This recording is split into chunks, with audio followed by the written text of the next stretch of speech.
रहे हैं अपना कराची FM 107 कराची की आवाज़ और बल्ले बल्ले FM नेटवर्क पर बात हो रही है पौधों के हवाले से। हमारे साथ मौजूद है हमारे मेहमान ज़िया मुजाहिद, एमी और मैं आपके साथ रहेंगे। ज़िया मुजाहिद साहब, मुझे बड़ा शौक़ है, मैंने बड़ा बड़ा ये नहीं कहते हैं ना जिसे पैसे लगाए घर में, क्योंकि क्यारी नहीं है, कच्ची ज़मीन नहीं है, तो मैंने गमलों में बड़ा शौक़ हो, लेकिन अनफॉर्चुनेटली वो इतने खूबसूरत लगते हैं जब वो किसी नर्सरी में होते हैं, जब वो घर आते हैं पानी भी दो, स्प्रे भी करो, दवाइयाँ भी डलवाओ, माली भी लगाओ, लेकिन वो रहते ही नहीं है, टिकते ही नहीं है। बड़ा इन्वेस्ट किया मैंने इस पर, लेकिन आखिर में गमले ही रह गए, मिट्टी भी झड़ गई है उनकी। देखें, पौधे को रखने के लिए उसकी कुछ रिक्वायरमेंट्स होती हैं, कुछ बुनियादी रिक्वायरमेंट्स का हमने हमेशा ख्याल रखना होता है, चाहे वो कोई किसी भी किस्म का कोई भी पौधा हो।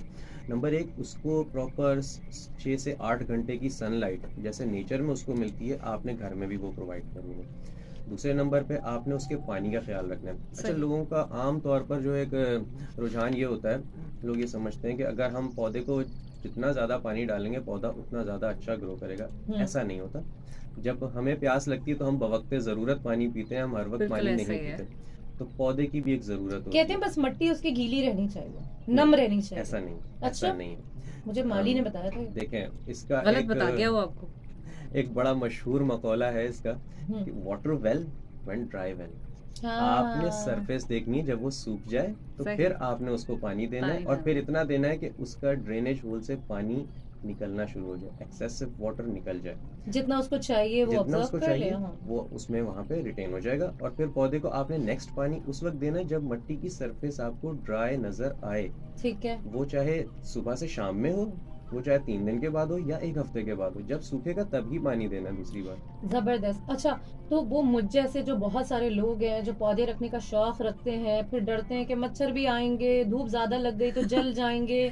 मैं किचन गार्डनिंग का बहुत शौक रखती हूँ, पौधे का, खुशबू का, इस तरह की बड़े शौक रखती हूँ, लेकिन नहीं चल पाया, पता नहीं क्या वजह जानेंगे, और बहुत सारी वजहें जानेंगे। और आप सुन रहे अपना कराची FM 107 कराची की आवाज़ और बल्ले बल्ले FM नेटवर्क। मैं हूँ एमी खान मेहर और हमारे साथ हैं ज़िया मुजाहिद, जो बता रहे हैं हमें हरा भरा घर सेगमेंट में कि किस तरह निगहदाश्त करनी है पौधों की। और जब घर के आंगन में सहन में हरे भरे पौधे होते हैं, प्यारे प्यारे से दरख्त होते हैं, छोटी छोटी सी क्यारियाँ होती हैं और उसमें फूल खिले हुए होते हैं, तो घर वाकई में मुकम्मल लगता है। क्योंकि घर का कोना कोना हम सजाते हैं तो हम ये सोचते हैं कि घर में एक बाग भी होना चाहिए, और उस बाग को बागीचा बनाने के लिए हमें जो है वो प्लांटिंग करनी बहुत ज़रूरी है, जिसको गार्डनिंग भी कहते हैं। और ज़िया मुजाहिद, आप हमें बहुत ज़बरदस्त बातें बता रहे हैं। ये बताया कि पौधों को ज़िंदा रखने के लिए जो कहते हैं सूरज की रोशनी बहुत ज़रूरी है, पानी बहुत ज़रूरी है, तो इसका कोई रेशियो होगा। अब वो जो हमने किताबों में पढ़ा है फोटोसिंथेसिस, उससे कितना रिलेट करेंगे हम? देखें, दुनिया के जितने भी पौधे, तमाम पौधे, सबको सनलाइट की बहुत ज़रूरत होती है। सनलाइट बेसिक रिक्वायरमेंट है फोटोसिंथेसिस की। फोटोसिंथेसिस दरअसल एक बायोकेमिकल रिएक्शन होता है जो कि पौधे के पत्तों में होता है। सही। पौधा सूरज की रोशनी से एनर्जी हासिल करता है, कार्बन डाइऑक्साइड हवा से हासिल करता है, और जड़ ज़मीन से जो है पानी हासिल करता है। इन तीनों चीज़ों के मजमूए से एक केमिकल रिएक्शन होता है जिसको फोटोसिंथेसिस कहा जाता है, जिसके नतीजे में पत्ते के अंदर ग्लूकोज प्रोड्यूस होता है। Glucose is the source of energy for any plant. Chemistry में पढ़ा था हम लोगों ने। जी हाँ, बिल्कुल ऐसा ही है, ये बायोकेमिस्ट्री का ही सब्जेक्ट है। C6H12 something O6, right? Yes. तो ग्लूकोज जो है वो सोर्स ऑफ एनर्जी है। अच्छा, पौधा किसी भी किस्म का हो, उसकी लाइट रिक्वायरमेंट डिफरेंट हो सकती है। बाज़ पौधे जो है वो फुल सनलाइट के होते हैं, बाज़ पौधे पार्शियल सनलाइट के होते हैं, बट इंडोर पौधा दुनिया में कोई नहीं होता। आप किसी भी केव के अंदर कोई पौधा ग्रो होता हुआ नहीं देखेंगे, क्योंकि वहाँ पर सनलाइट नहीं होती। हम क्या करते हैं, नर्सरी से पौधा खरीद के ले आते हैं, लाके कमरे में रख देते हैं। बिल्कुल ऐसे ही है। 1 हफ्ता वो सरवाइव करता है बेचारा, उसके अंदर जितनी अच्छा, कुछ पौधों को तो कहा जाता है कि इसको रूम में रखें, पॉजिटिव एनर्जी जनरेट होगी, और इस तरह की बातें की जाती हैं। नहीं, देखें, आपके लिए तो शायद पॉजिटिव एनर्जी हो रही हो, लेकिन वो पौधा अल्टीमेटली आपको एनर्जी देगा, खुद मर जाएगा। तो पौधा रिटेन करता है 1 हफ्ता मैक्सिमम, उसके बाद उसका डिक्लाइन फेज शुरू हो जाता है, क्योंकि उसके अंदर ग्लूकोज खत्म हो जाता है। उसको अल्टीमेटली फिर सनलाइट चाहिए।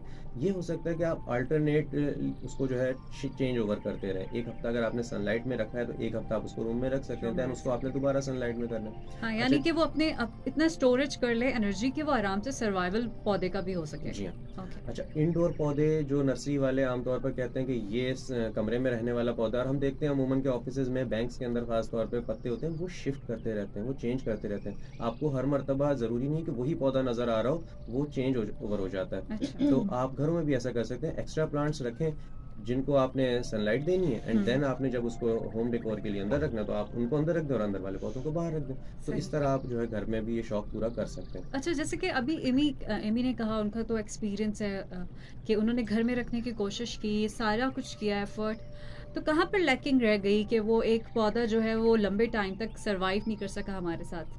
देखें, पौधा हमारे यहाँ जो आमतौर पे खूबसूरती वाले पौधे हैं, जो कि फ्लावरिंग प्लांट्स हमारे सीजन में आते हैं, जी। ये असल में सीजनल प्लांट्स होते हैं। सही। इसका बीज मोस्टली यूरोप से, हॉलैंड से खास तौर पर जो है वो इंपोर्ट होता है, और कराची की सर्दियों में वो सर्वाइव करता है। 3 महीने का उसका लाइफ साइकिल होता है। उसमें उसने ग्रो भी होना है, उसने फ्लावर भी प्रोड्यूस करने हैं, उसने सीड्स भी देने हैं, अल्टीमेटली उसने डाई हो जाना है। तो लोगों का शौक यहाँ पे ख़राब हो जाता है कि 3 महीने के बाद पौधा मर जाता है। तो पहली चीज़ के पौधों की थोड़ी सी बुनियादी मालूमात आपको हो कि आपने कौन सा पौधा ख़रीदना है जो कि एवरग्रीन हो, ज़्यादा अरसे तक रह सकता हो, और उसके बाद आपने उसकी देखभाल करनी है। देखभाल जो है वो बस इतना एक थंब रूल याद रखें कि पानी आपने इतना देना है जितनी पौधे की ज़रूरत हो। ज्यादा पानी भी नहीं है, ऐसा ना ज़्यादा हो पानी जाए। नहीं। एक अक्सर- नॉर्मल इंसान जिसको नॉलेज नहीं है, मुझ जैसा बेचारा जो शौक रखता है, बड़ा बड़ा अच्छा लगता है जब वो नर्सरी से गुजरता है, ठंडी ठंडी हवा आ रही होती है, मिली जुली खुशबुएं आ रही वहां होती जाने हैं। के बाद वो जो एक माहौल का असर होता है वो अलग ही डिफरेंट तो होता है। मुझे ये बताएं कि वो कौन से पौधे हैं जो एक आप समझते हैं कि अच्छे भी हैं, सेहत के लिए भी अच्छे हैं, रखने के लिए भी अच्छे हैं, और बहुत ज़्यादा, क्योंकि जाहिर सी बात है लाइफ इतनी हौश पौश है, आप भागम दौड़ी लगी हुई है, ज़्यादा से ज़्यादा हम घर में किसी बुजुर्ग को कह देते हैं कि, और ये बात हकीकत है कि मैं देखती हूँ जिन घरों में बुजुर्ग हैं ना, पानी देते हैं वो। उन्हीं घरों में पौधे ना वो बाकायदा लड़ते झगड़ते हैं कि देखो तुमने पौधे का ख्याल नहीं रखा, या तुम लोग सीढ़ियों से ऐसे उतर रहे हो, पत्ते टूटते। ये हमारे घर, मैं अपने घर के अल्फाज बता रही हूँ, पत्ते तोड़ दिए। मेरी मदर बड़ा इन चीज़ों का करती है।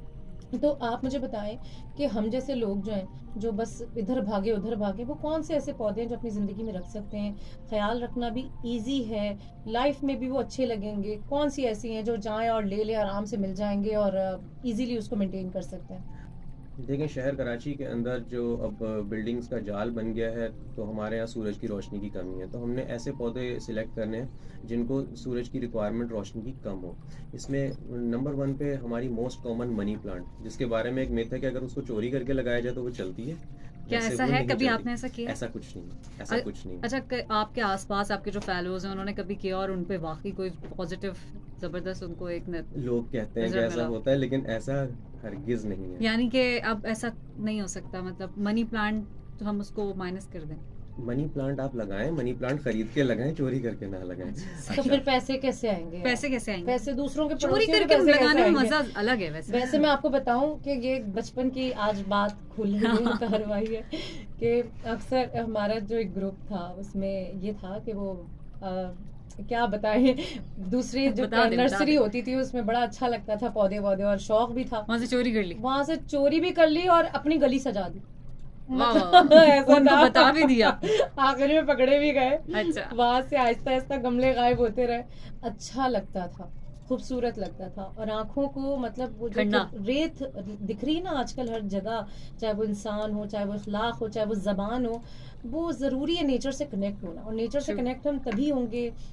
लोग ये कहते हैं ना कि यार ये आपसी मामले, मैं समझती हूँ ये आपसी मामले नहीं है, ये अल्लाह ताला ने क्योंकि हमें अशरफ बना दिया ना, तो हर चीज़ की जिम्मेदारी दे दी, परिंदों की दे दी, जानवरों की दे दी, फूल पौधों की दे दी, पत्तियों की दे दी। हरा भरा घर तभी लगेगा ना जब ये तमाम रिश्ते कायनात के हमसे जुड़ेंगे। जिंदगी में आप क्या समझते हैं कि जिन लोगों को पौधों से प्यार होता है, बड़े स्मूथ होते हैं, वो बड़े काम डाउन होते हैं, कूल होते हैं, बातें करते हैं बाकायदा फूलों से, पौधों से। आपको क्या लगता है जिंदगी में इसकी कितनी ज़रूरत है, एक्सेप्ट दिस के ऑक्सीजन और ये बेनिफिट्स आपकी मेंटल हेल्थ के लिए कितनी ज़रूरी है? देखिए, हमारे यहाँ एक बदकिस्मती है कि हमारे यहाँ बच्चों की तरबियत बचपन से इस तरह नहीं की जाती कि हम नेचर को कोई इम्पोर्टेंस दें। बच्चा छोटा सा होता है, अभी वो पैरों पे चलना शुरू होता है, तो माँ बाप उसको बाहर लेकर जाते हैं। कोई कुत्ता गुजरता है ना तो उसको पत्थर मारना सिखाते हैं, क्या बात कर रही? रोकते नहीं हैं। घर में बिल्ली को नहीं आने देते कि सांस की बीमारी बीमारी होती हो जाएगी, ये भी अस्थमा हो मिथ है, जाएगा। ये भी मिथ है। सबको नहीं होती। एस्थमा जिनको होता है उनको हर चीज़ से एलर्जी होती है। बिल्कुल। हर शख्स को हर चीज़ से एलर्जी नहीं होती। मिसाल के तौर पे मेरे पास कोई गुज़िश्ता 18 साल से बिल्लियाँ हैं और अच्छा। एक साथ कोई 12-12, 13-13 बिल्लियाँ भी घर में रह चुकी हैं। ओके। मेरे घर में अल्हम्दुलिल्लाह बच्चे भी हैं, बुजुर्ग भी हैं, कभी किसी को कोई प्रॉब्लम नहीं है।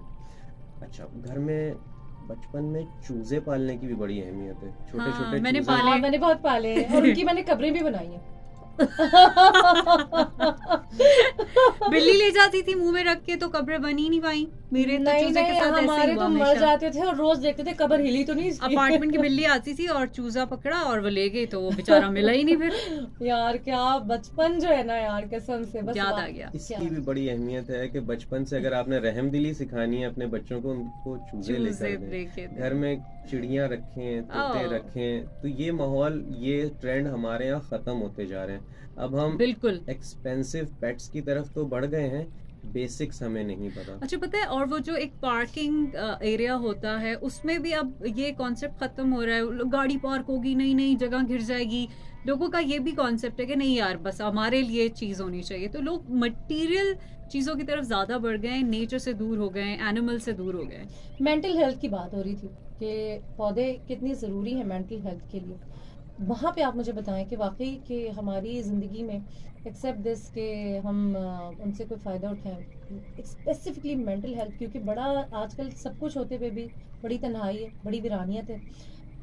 कितनी ज़रूरी है मेंटल हेल्थ पौधों के साथ, कितनी एसोसिएट है इसके साथ? पीसफुल माइंड के लिए एक पीसफुल एनवायरनमेंट होना बहुत ज़रूरी है। True. और पौधे आप देखेंगे जिस जगह पे ग्रीनरी होती है, इंसान वहाँ जाके बहुत सुकून महसूस करता है। तो True. अगर घर में आपकी नेचर करीब है और आप बहुत ज़्यादा जो है नेचर के करीब रहते हैं तो आप बहुत ही काम रहते हैं।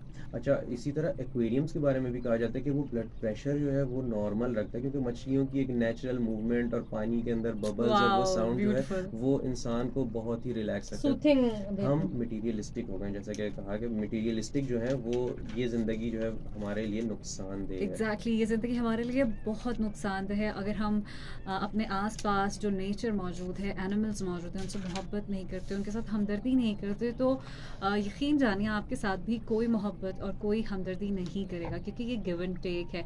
आप इस कायनात को जो देते हैं, कायनात आपको वापस वही देती है। ऑन दैट नोट आप सुन रहे हैं अपना कराची FM 107 कराची की आवाज़ और बले बले FM नेटवर्क पर मेरे साथ मौजूद हैं इमी, हमारे साथ मौजूद हैं ज़िया मुजाहिद, और हम बात कर रहे हैं पौधों की जो कि जिंदा है। और जनाब, तमाम ऊंचे दरख्तों से बच के चलता हूँ, मैं जानता हूँ कि साया किसी के पास नहीं है, और जब रास्ते में कोई भी साया ना पाएगा, ये आखिरी दरख्त बहुत याद आएगा। और हम बात कर रहे हैं पौधों की, दरख्तों की, जो कि अब आसपास हमें नज़र नहीं आते, लेकिन इनकी अहमियत इतनी है कि शायरों ने अपनी शायरी में इनका तस्करा कर दिया। फूल से शबाहत और फूल से नस्बत दे दी गई बहुत सारी चीज़ों की। दरख्तों को ये कहा गया कि अगर दरख्त बेजान है और बिल्कुल आबाद नहीं है, उजड़ गए हैं, तो उसको भी उन्होंने एक छवि बनाकर बहुत अच्छा अपने पोइट्री में डिस्क्राइब किया है। तो ज़िया, आप पढ़ते होंगे पौधों के हवाले से, तो आप पौधों के हवाले से पोइट्री भी पढ़ते होंगे, तो आपको कैसा लगता है कि जब आप पौधों का ख्याल रखते हैं और जब आप किसी किताब में कोई ऐसी शायरी पढ़ लेते हैं जहाँ पर पौधों का जिक्र आता है, तो आपको तो लगता होगा कि यार ये मैं एक इबादत ही कर रहा हूँ, क्योंकि सांस तो पौधे भी लेते हैं। इस बार जो ईंधन के लिए कट के गिरा है, आहा, क्या बात है, चिड़ियों को बड़ा प्यार था उस बूढ़े शजर से। क्या बात है। बेहतरीन। कराची में हम देखते हैं कि डिफॉरेस्टेशन उरूज पर है इस वक्त। बिल्कुल ऐसे। तरक्याती कामों के नाम पर बेदरेग दरख्तों की कटाई जा रही है। हम अपने शहर का माहौल खुद बर्बाद कर रहे हैं। कराची की तारीख रही है, आप देखें कि 80s के दौर में यहाँ पर रेन ट्रीज हुआ करते थे। बिल्कुल बिल्कुल 4-4 फुट मोटे तनों के मजबूत दहाइयाँ गुजारी उन्होंने यहाँ पर, और उनको लकड़ी के लिए काट दिया गया। बिल्कुल, हमने सबने देखा है। उसके बाद सफ़ेदे का दौर आया, पूरा कराची सफ़ेदे के दरख्तों से भर गया। भरपूर था। बिल्कुल, उसके ऊपर इल्ज़ाम लगाया कि कि कार्बन ये- डाइऑक्साइड नहीं, उसके ऊपर इल्ज़ाम ये था कि ये ज़ेरे ज़मीन पानी पानी ख़त्म कर रहा है। उसको काट दिया। ओके, उसके बाद बारी आई कोनोकार्पस। कोनोकार्पस की, यस। कोनोकार्पस के ऊपर ऐसे ऐसे सिली इल्ज़ामात लगाए गए कि जिनका हकीकत से दूर दूर तक कोई ताल्लुक नहीं था। अच्छा। मिसाल के तौर पे ज़ेर ज़मीन पानी ख़त्म करता है, नंबर 1 इल्ज़ाम। ज़ेर ज़मीन पानी कोई दरख्त कैसे ख़त्म करता है? आप ये देखें कि नेचुरल वाटर साइकिल होता है जिसमें बारिशें होती हैं, ज़मीन में पानी एब्जॉर्ब होता है। कराची में इस वक्त जो वाटर टेबल है वो कई इलाकों में 200 फुट से ज़्यादा नीचे है। तहकीक ये बताती है कि कोनोकार्पस की जड़ 18 फुट से ज़्यादा लंबी नहीं होती। नंबर 2 इल्ज़ाम लगाया गया कि कोनोकार्पस दिन में भी और रात में भी कार्बन डाइऑक्साइड ही प्रोड्यूस करता है। दुनिया का कोई भी दरख्त सूरज की रोशनी में कार्बन डाइऑक्साइड प्रोड्यूस नहीं कर सकता, वो लाजमी ऑक्सीजन प्रोड्यूस करेगा। और दुनिया का हर दरख्त और पौधा रात में लाजमी कार्बन डाइऑक्साइड रिलीज करता है। इसीलिए बुजुर्ग कहते हैं कि रात के वक्त दरख्त के नीचे नहीं सोना चाहिए, ऑक्सीजन की कमी होती है। जिन भूत नहीं आते वो आते हैं तो कोई बात नहीं, आने दे उनको। तीसरा इल्जाम ये लगाया गया कि इसके ऊपर चिड़िए और परिंदे घोंसला नहीं बनाते। हजारों घोंसले, हजारों चिड़िए आपको सुबह शाम के औकात में इसी कोनोकार्पस पे नजर आएंगी। अब तो बेचारे उनके भी घर नहीं रहे कोई, अब नजर ही नहीं आते, परिंदे भी नजर नहीं आते। और जहाँ नजर आ जाए वहाँ बेसाख्ता जो है वो खुशी होती है, दिल से निकलता है अरे यार वो देखो मैना बैठी है, कोयल आई हुई है। मतलब पूरे शहर कराची का हाल जो है वो बेहाल हुआ है। अब पोल्यूशन देख लें आप, ट्रीज नहीं है। पहले तो क्यारियां नजर भी आ जाती थी कहीं कहीं, अब तो वो भी नजर नहीं आती। घरों में पानी नहीं है तो क्यारियों में कहाँ डालेंगे। अच्छा, इंसान ने बहुत तरक्की की है इन 20 सालों के अंदर। कराची वालों ने खास तौर पे तरक्की की है। वो तरक्की किस तरह की है कि पहले मोहल्ले में एक घर में एक हैंडपंप हुआ करता था। अगर पानी की शॉर्टेज होती थी तो लोग उनके घर पे जाके पानी ले आया करते थे। बिल्कुल ऐसे था। फिर लोगों ने अपने अपने घरों में इलेक्ट्रिक बोरिंग करवानी शुरू की, यानी मिनी ट्यूबवेल हर घर में लगा हुआ है। आप सुबह शाम अपने कमरे के साइज की ज़ेरे ज़मीन टंकियों में पानी भर रहे हैं। तो क्या ये पानी इंसान इस्तेमाल कर रहा है या पौधा इस्तेमाल कर रहा है? क्या पौधा इतना पानी इस्तेमाल करता है? बिल्कुल नहीं कर सकता, कर ही नहीं सकता। तो इंसानों ने ये सबसे बड़ा जो है ज़ेरे ज़मीन पानी। इसका मतलब ये है कि हमने खुद ही बहुत सारी चीज़ों का हक मारा है, देखा जाए तो। बात ये है कि अपनी ज़िंदगी के साथ साथ जो हमने एक बेतरतीबी की, एग्जैक्टली, और डिसिप्लिन नहीं रहा चीज़ों में। पहले ये होता था कि सुबह की मतलब सुबह उठे, नमाज पढ़ी, एक चहलकदमी का एक था सिलसिला। आहिस्ता इस तरह, हालांकि नौकरियां उस वक्त भी थी, महंगाई उस दौर में उस वक्त के हिसाब से थी, लेकिन एक जो एक शेल्टर था, एक जो हर चीज़ की अहमियत थी, एक जो हर चीज़ की खूबसूरती थी। बाकायदा कुछ दरख्त तो कुछ महल्ले ऐसे थे जिनकी पहचान होती थी कि हमारी गली के कॉर्नर पे ये वाला दरख्त है। किसी से भी पूछोगे उनको पता होगा नीम का मोटा दरख्त किधर है। बाकायदा ये बातें होती थी। अब तो आपकी पहचान बस आपको ही पता है, या शायद आप जिसको बुला रहे हैं उसको पता है। लेकिन मेरे सर्कल के अंदर अभी भी जो हम लैंडमार्क रखते हैं किसी जगह पे जाने का, तो हम अपने दोस्तों को यही बताते हैं कि फला गली में फला जगह पे ये दरख्त लगा हुआ है। बस उस अभी भी जो हम लैंडमार्क रखते हैं किसी जगह पे जाने का, तो हम अपने दोस्तों को यही बताते हैं कि फला गली में फला जगह पे ये दरख्त लगा हुआ है, बस उसे आपने वहाँ तक पहुँचना। अच्छा, एक चीज़ और ये है कि हमने इकोसिस्टम में एक बिगाड़ पैदा किया। वो बिगाड़ ये पैदा किया है कि दरख्तों की कटाई तो हमने कर दी, उसके साथ साथ हमारे शहर से चिड़ियाँ ख़त्म हो गई। स्पैरोज जिसको कहा जाता है, आम हमारी घरेलू चिड़िया, ये इंसानों के करीब रहने वाली चिड़िया हुआ करती है। और ये ख़त्म कैसे हुई?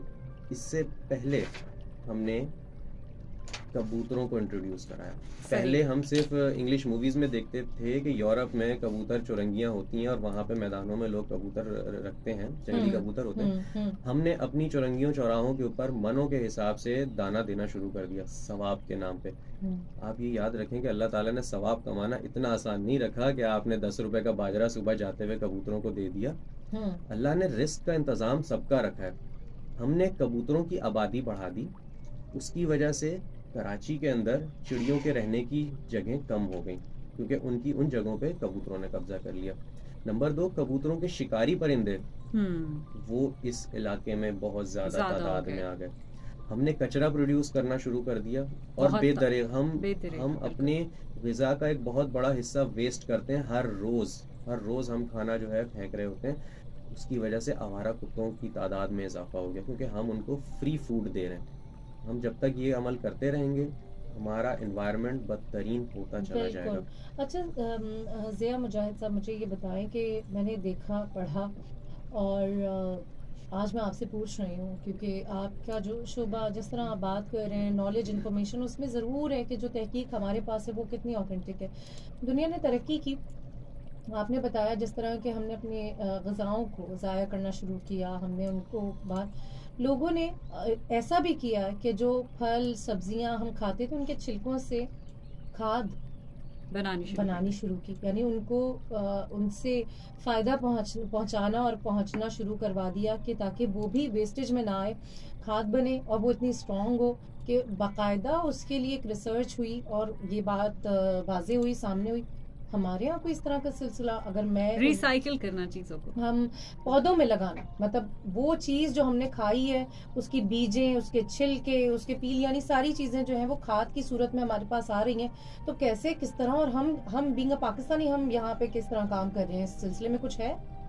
ये कंपोस्टिंग कहलाती है जो आप कह रही हैं। इसमें हम जितना भी ऑर्गेनिक वेस्ट होता है उसको बिन्स के अंदर डाल के 6 हफ्ते के लिए हम छोड़ देते हैं। उसमें बायोलॉजिकल एक्टिविटी होती है, बैक्टीरियल और फंगल डिग्रेडेशन होती है, जिसके बाद हमारे पास एक ब्लैक मैटर आता है जिसको हम कंपोस्ट कहते हैं। वो बहुत रिच खाद होती है और पौधों के लिए बहुत बेहतरीन होती है।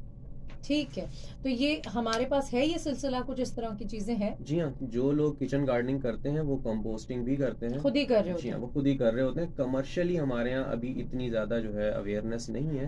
कंपनीज कुछ हैं जो कि काऊ डंग से बना रही हैं कंपोस्ट, बट ऑर्गेनिक घरों में रहने वाला जो आई थिंक इस्लामाबाद या पिंडी वगैरह की साइड पे कुछ इस तरह का सिलसिला हुआ है किसी, मैं एग्जैक्टली मुझे भी जहन में नाम नहीं है, लेकिन उन्होंने बाकायदा पूरे फॉरेस्ट को इस तरह से करना शुरू किया है कि जो रिकम्पोस्ट आप कह रहे हैं उस तरह से उन्होंने किया और इंसानी सेहत को फायदा पहुंचाने का सोचा है। लेकिन मैं नहीं समझती कि कराची में इस तरह की कोई चीज आर्टिफिशियल रेन भी आ गई है अब तो मार्केट में, पता नहीं कौन कौन सी चीजें आ गई हैं, लेकिन वही बात है कि हम नेचर से दूर हो रहे हैं। हर चीज जो है वो आर्टिफिशियल होती जा रही है। आप देखें पौधे का भी कोई नया वर्जन आर्टिफिशियल फॉर्म में आ ही जाएगा।